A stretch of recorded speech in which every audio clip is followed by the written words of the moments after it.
Hi everybody, it's Mimbie. Welcome back to another video. So today we're reacting to something a little bit different than we do normally here on the channel. We are reacting to 5 simple changes to dramatically alter how we play Genshin.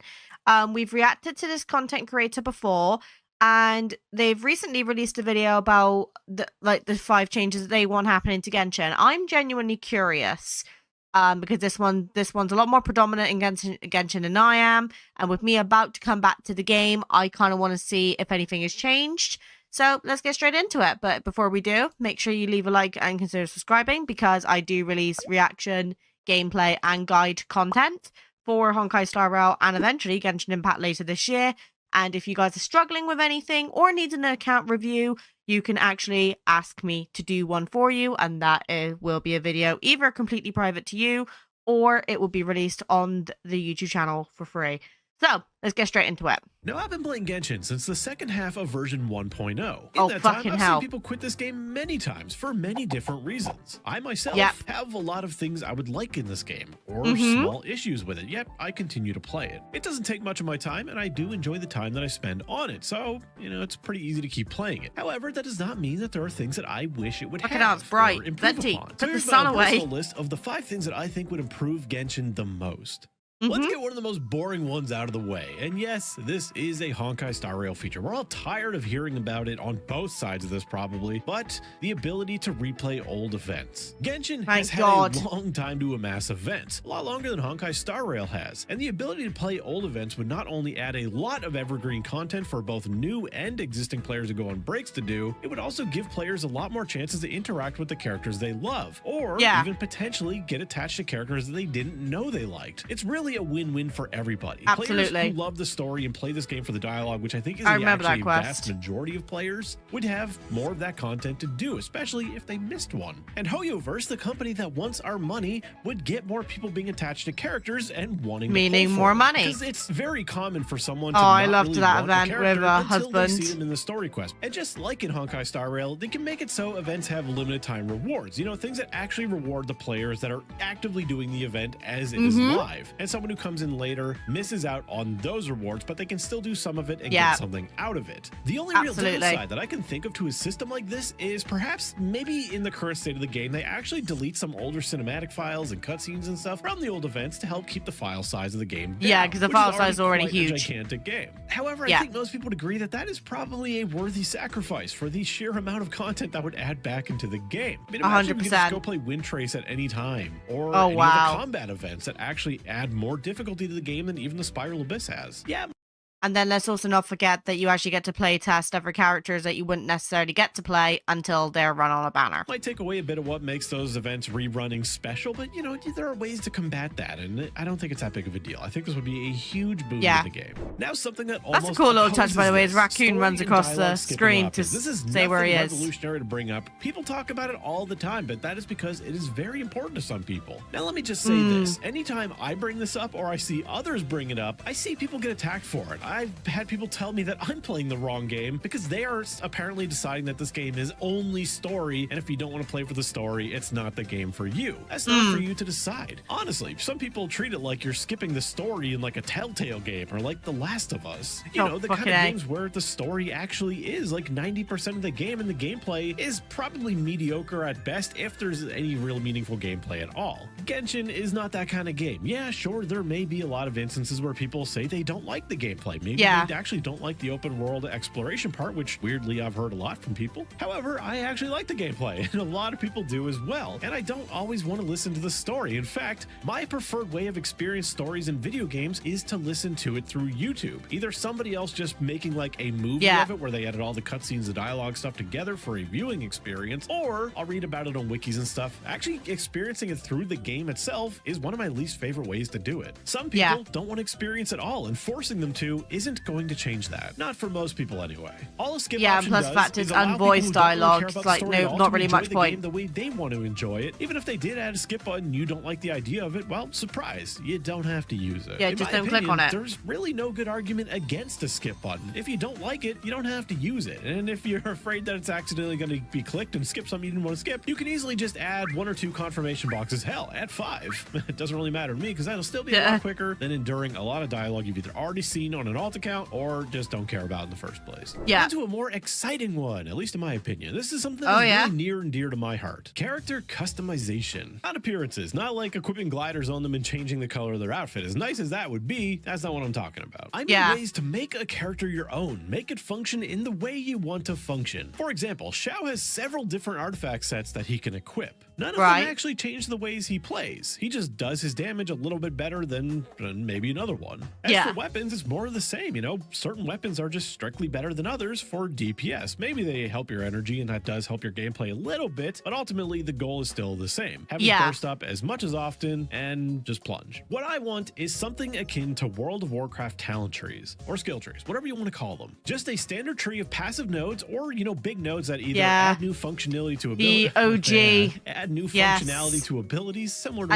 as an ex-World of Warcraft player, that pleases me. For these. You can earn points like every 5 levels or every 10 levels, you know, something that would reward getting to level 90 a little bit more. And plus, it would actually open up a lot more different things for meta as well if they did that. That is important with these things. You know, Xiao could have one tree that is maybe boosting his normal attacks to make him less of a plunger. Maybe one tree that actually just does make his plunging better. Maybe a third tree that improves his skill. Something like that. That's actually a really good idea. I didn't even think of that idea. Something where you can actually make somewhat of a unique build. Right now, when somebody asks you, like, hey, what is your Farina build? They mostly just want to see, you know, like, how much ER do you have? Like, what are your stats? It's Where a bit should boring, I be at? Is yours better than mine? They just want to compare whatever. Sadly, there's nothing overly creative there. So you can be like, hey, you have C4, I have C0. Hey, your gear is better than mine. Or like, oh, maybe I have a better circlet. Like, yeah, you're not going to find anything. It's like, ooh, like, I never thought of that. Like, Genshin just doesn't really have that. Our form of that is essentially team comps, you know, who we decide to pair a character with and with what elemental reactions. That is where the customization comes in a little bit, but I really don't find it as satisfying as personally That's actually building a decent team, to be fair. Differently. And no, I'm not going to count something like building physical Zhongli. While there are some characters who clearly have split purposes, you know, like Toma, you can build him for attack so he does a little bit more damage, or you can build him for HP so he's more of a shielder. But one is always just strictly so much worse than the other, and at best it's a meme, at worst it is not even worth considering in the first place. DPS Barbara, the let's downside go. of this option is, oh my god, it would be so much work to develop like 70 plus skill trees and actually make everyone interesting. Sad thing is, the nail in a coffin for a suggestion like this is constellations. This definitely steps on the toes of that a little bit and kind of makes sure that it will never exist, despite the fact that I think that this would probably be one of the best additions to the game. For this next suggestion, I have to first say something, both regarding the last one and this one. These are both hypothetically increasing the power of our characters significantly, but I think we have to let go of the idea that Genshin is ever going to be a challenging game and instead just go towards power fantasy. And with that, my next idea is 6-star artifacts. Hear me out. Okay, don't freak out. I don't mean replace all your 5 stars. Instead, I mean get an entirely new piece at an incredibly low drop rate. I mean like 0.25% chance or less. My concept for a 6-star artifact is an artifact that is called a prismatic artifact. This is meant to fill that dopamine gap where, you know, we don't really have anything that we actually find in game that gives us like a huge rush. You can find a really good 5-star artifact, but it's just, honestly, it's not as exciting, especially when you have a ton of artifacts from years of farming. My concept for a 6-star artifacts, also known as prismatic artifacts, is an artifact that counts as a universal set bonus. However, you can only have one of these equipped per character. That way there's some semblance of balance maintained. They are 1 tier above a 5-star, meaning they do have better stats. They always start with 4 stats. And as a artifact 1 tier over 5-star, their stats would just overall be a little bit better. Now, my reasoning for making it a universal set bonus is not only because it makes something interesting happen where you can actually get a 4 set and a 2 set, or even potentially like 4 2 sets if you wanted. More importantly than that is the fact that it is a universal item, that it belongs to no set and instead is a wild card. Basically, is that it's a good idea. I actually really like that idea. Let me know what you guys think. With it being so incredibly rare, if it just ends up being crap like 90% of, well, more like 99% of other artifacts, that's just disappointing. This way, there is an extremely high chance of you using it, both in combination with the stats that it just has over a 5-star by being a higher rarity, but also just by being able to be equipped on anybody without worrying about what set it belongs to.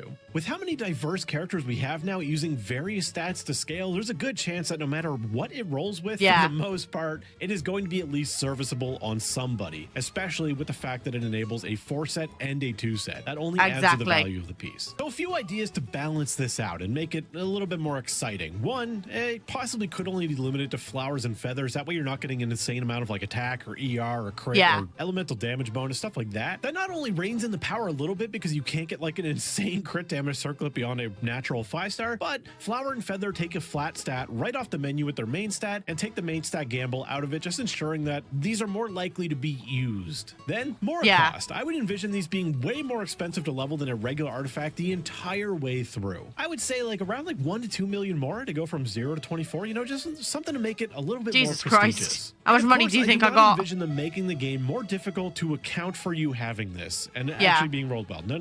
It would just be extra power on top of the difficulty of the game. Is again, leaning more towards power fantasy and just giving up on the idea of Genshin being a super challenging game, because I don't think it's ever going to happen. That being said, this would not be an honest opinion of mine if I didn't say that, well, the game does need more endgame. Look, it doesn't need to be super challenging. It doesn't need to be like Spiral Abyss, but on roids, or just more floors of Spiral Abyss. I don't really think a lot of people would want that. Most of us likely just want more to do. Star Rail did that with something like Pure Fiction. That is, in my opinion, by no means harder than the Memory of Chaos, but it is just something else to do, and it also rewards other types of characters. That part isn't exactly really going to translate to Genshin very well, because Spiral Abyss already does that. Sometimes we have more AoE ones, sometimes we have more single target ones. We just don't have that problem like Star Rail did. I've said from day one, I think Genshin needs more endgame content. Nice combat templates, giving us like roguelite buffs where, you know, our characters get stronger along the way. Give us buffs that the Spiral Abyss or nothing else will ever give us, like an insane amount of attack speed, ridiculous energy regeneration, cooldown reduction even in some cases. Would turning that into like a weekly or bi-weekly feature take away from the events a little bit? Yeah, a little bit. Would it matter? Yeah, I don't think so. I think the gain is worth the loss in that case. And while this isn't really officially endgame and it doesn't actually impact much, is add more world levels. I've said it before, I'll say it again, and I will continue to say it until it finally happens. I just don't want the Abyss and maybe a couple domains to be the only place where monsters will live long enough to do like anything on them. The option. True. Another thing, I've always said from day one that I think Genshin needs more endgame content, but one of the things is like at the moment people are spending money to pull for 5-star characters, and there's not really a massive benefit to doing this, because the only time you're going to really like use their potential is Spiral Abyss, and at that point the game just becomes one, pay to win, and second of all, if say for instance there's 1 week where, you know, your character is very heavily disadvantaged because let's just say there's a challenge of resistance to a certain element type has gone up,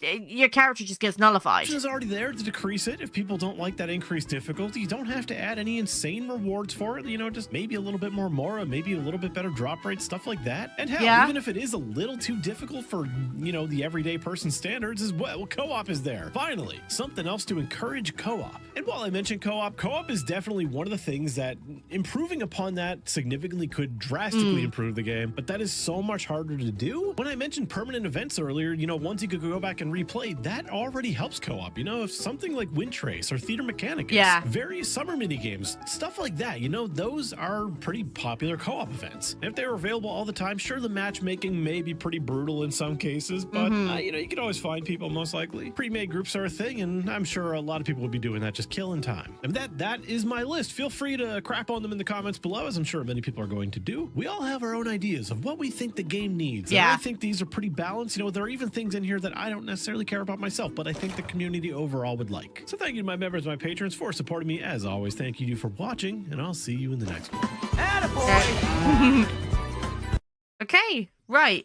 So that was that video of 5 simple changes to dramatically alter how we play Genshin. Do you agree with these? Let me know. If not, what are your ideas, and how do you think that would benefit Genshin? What are the pros and cons? And yeah, honestly, I genuinely do think that we do need to start working on Genshin more, because that's one of the reasons I got put off of the game, 'cause outside of the story, nothing to fucking do. But yeah. Okay, I don't really have anything more to say. I think he hit everything on the head. But please go and show them love and support as well. I'll put their link and the original I'll put the original link to this video in the description along with their channel, so please go and show them some love too. And if obviously you do have any other suggestions for videos or reactions at the moment, leave them in the comments. I'll be going over them over the course of next week, and hopefully we can start whipping up some goodies to come up with. Anyway, thank you all for watching, and I'll see you guys again very, very soon. Take care, guys. Bye.